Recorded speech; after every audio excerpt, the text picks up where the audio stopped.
You ask Tiger to solve. This deals with linear equations with one unknown. The final result is w equals 13. Let's solve it step by step.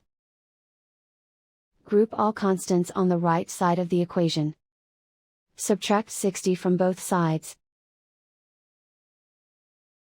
Simplify the arithmetic.